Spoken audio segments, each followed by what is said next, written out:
Hello and welcome back to the Air Armoury. I'm JRH and today I'm looking at the Webley Senior pistol.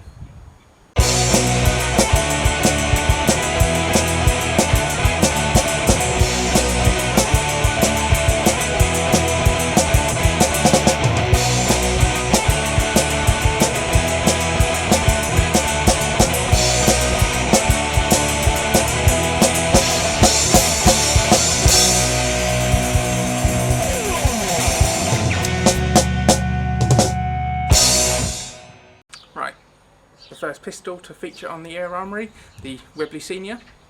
Now it's advertised and known as the Webley Senior, but technically it's made by Webley & Scott. Now a very brief history of Webley & Scott. They're a British firearms manufacturer based in Birmingham. Started making guns in the late 19th century, although the company in one form or another was founded earlier than that. They're best known for their service revolver, which was the standard issue sidearm for the British Army for a number of years, including throughout the First World War. And they then began making air guns around the 1920s, and then as of 1979 they only made air guns. Now the company has changed hands in the last decade or so, but they still make air guns under the name of just Webley. Now they've made a lot of great air rifles over the years, including classics such as the Mark II service air rifle, as well as more modern rifles such as the Patriot. But as well as rifles, Webley also have a long tradition of making good quality air pistols, starting with the Mark I in 1924 up to the Tempest, which I believe is still being made. Now the Senior was made in two versions, the original model from 1930 to 1935, and what's known as the new model, which this one is, from 1935 up to 1964. So let's take a closer look on the bench. As I've said, this is the new model Senior, and to show you in comparison, I have here a book on Webley air pistols, which I can show you a picture of the original model. As you can see there, it looks quite a lot like the Webley Junior pistol. Now this video is going to focus entirely on the new model, so if I say things like early versions of this gun, what I mean is early versions of the new model. Now the Senior is a spring piston pistol, and to cock it you push the catch at the back with your thumb there, and then lift and cock the barrel. It's kind of a brake barrel or an over lever, I'm not quite sure what you'd class it as. And because the barrel is above the compression chamber, it looks quite different to a conventional spring piston pistol, which would have the barrel coming out in front of the compression chamber. But I really like it though, I think it's a really nice looking gun. And although it was Webley that developed and initially patented this design, it has been used by other manufacturers over the years, such as Virarc on their HW45 pistol. Now the unusual thing about this cocking mechanism is the direction of travel of the piston. In most spring piston guns, the spring and the piston are located behind the barrel, so they travel forwards and away from you. But on the Senior here, the piston actually travels backwards towards you, pushing the air up inside here to the breech there. And the piston seal on these guns is made of metal. It's a phosphor bronze ring around the end of the piston. So the piston has a flat metal face, which actually then hits the end of the compression chamber inside there when it's fired. And that, combined with the fact that the piston is coming back towards you, means that the pistol has a fair amount of recoil, as all that force and shock is transferred into the body of the gun and then into your hand. But I don't mind that too much. Now these pistols were manufactured to a very high standard. They really are good quality guns. The whole frame is machined from a single piece of forged steel, and the new model Senior was one of the last Webley pistols to be made in this way, with later guns such as the Mark II Junior and Mark II Premier being made of die-cast aluminium.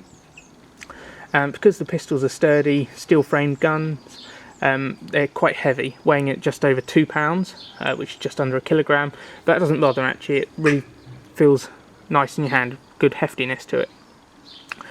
The steel is all blued. Mine here retains a lot of the original finish, but as with all guns of this age, it does have a few marks and some wear on it. It has a 6.5 inch rifled barrel, you can see there. This one here you can see is in 177, but you could also get them in 22, and you could actually buy the barrels separately so that you could interchange them. and an independent company did actually make an aftermarket extra long barrel for competition shooting, but I think they're quite rare to find. Now the barrels used to be completely plain, but then in mid 1939 they added this section of knurling to the top of the barrel to help with grip when you're cocking it, and then that retained on all the models after that, except it was shortened slightly in 1949. The handle has a 120-degree slant, which makes it really nice and comfortable in your hand. The original Model Senior had a slant of only 100 degrees, so it was almost vertical and wasn't half as comfortable to hold. It has plastic grips. As far as I'm aware, these are the originals. These ones are black, but I think they were most commonly brown. They're nicely contoured and they've got excellent grip because of the checkering on them. But they feel a tiny bit small for my liking, so I do have another pair of grips here to show you. Now these are a pair of custom matching wooden grips. Now I made these myself out of a nice piece of English walnut and then finished them with true oil, so I'm just going to put those on now.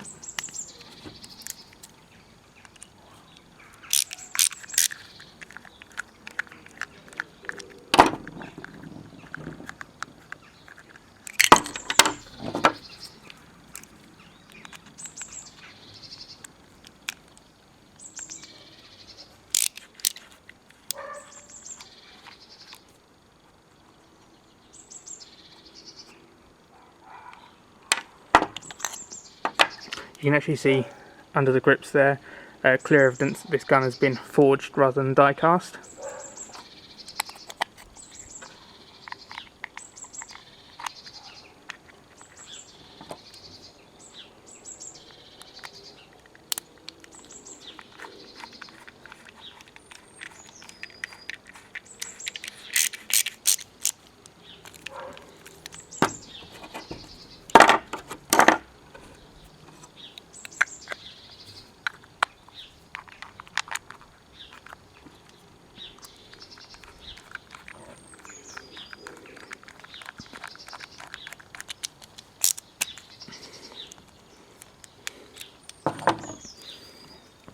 I think the wooden grips look really nice on it. They look good against the blued steel, and it makes the gun look quite unique.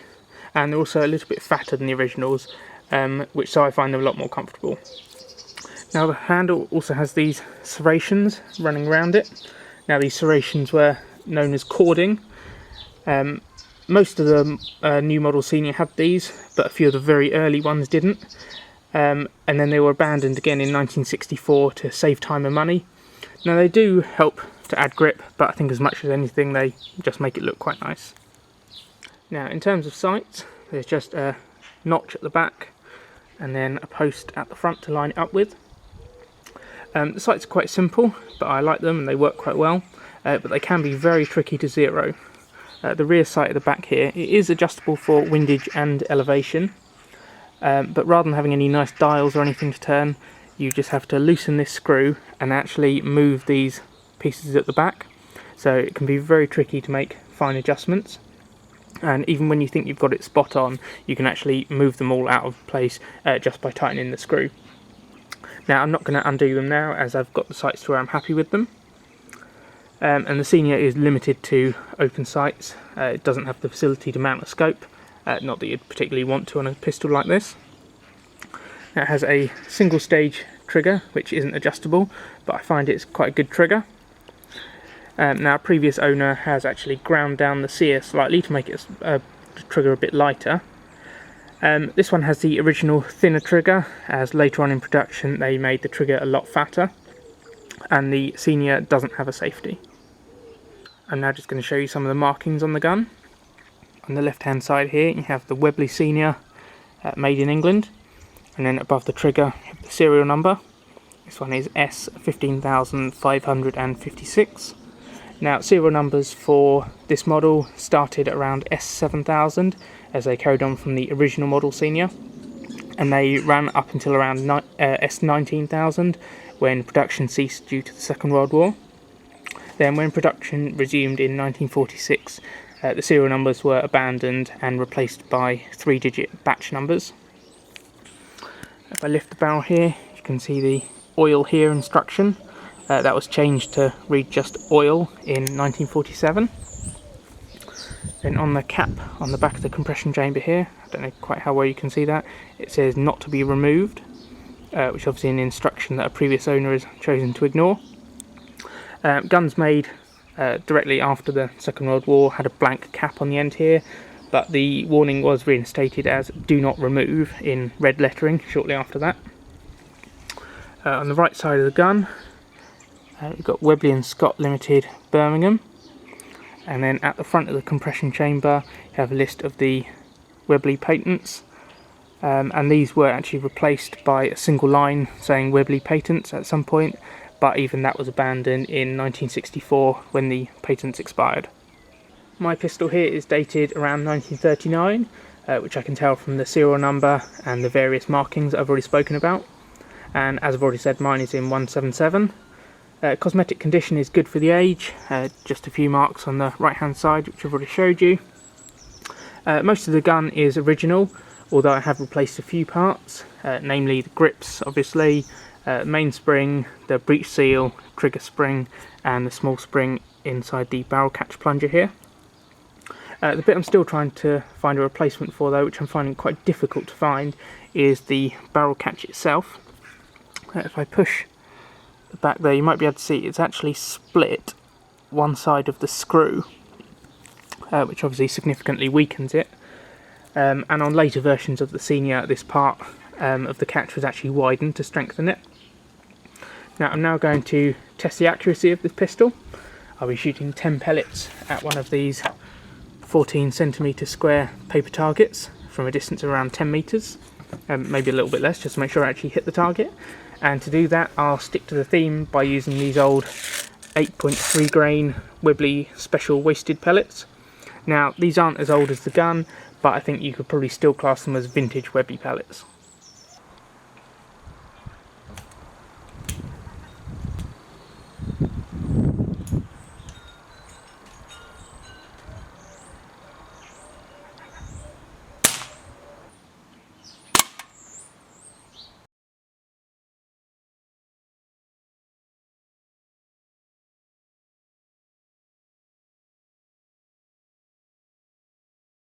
So here I have my target. Now the accuracy isn't too bad from a pistol at that range with open sights. As you can see, most of the pellets are within this central coloured sections. I mean, yes, you might get better accuracy from a modern PCP target pistol, but don't forget that this is a 75-year-old spring piston pistol that wasn't designed for competition use or anything, and I really don't need or expect it to be any more accurate than that. So there you've seen the accuracy. I'm now going to test the power. I've already got my chronograph out ready. Now, as I said in the Armoury introductory video, some videos have been filmed out of order, so whilst I have a chronograph here, there are some later videos coming up which I don't actually have it. Now I'm going to be using those same Webley pellets. Now when this gun was new it should have been 416 feet per second in 177. Let's see what I get.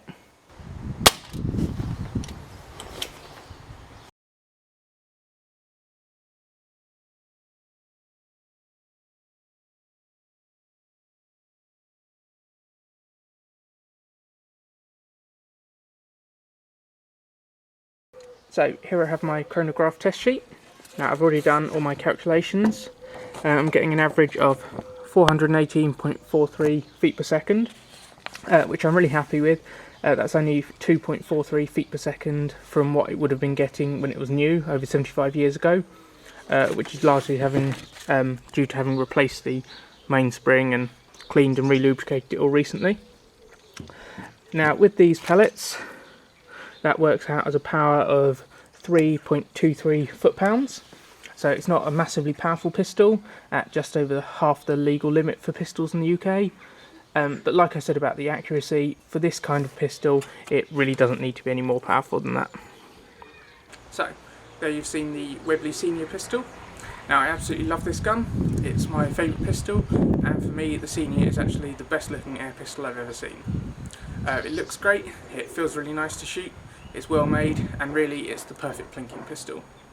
Now the Senior is quite an old gun, it's no longer made, so it's quite collectible.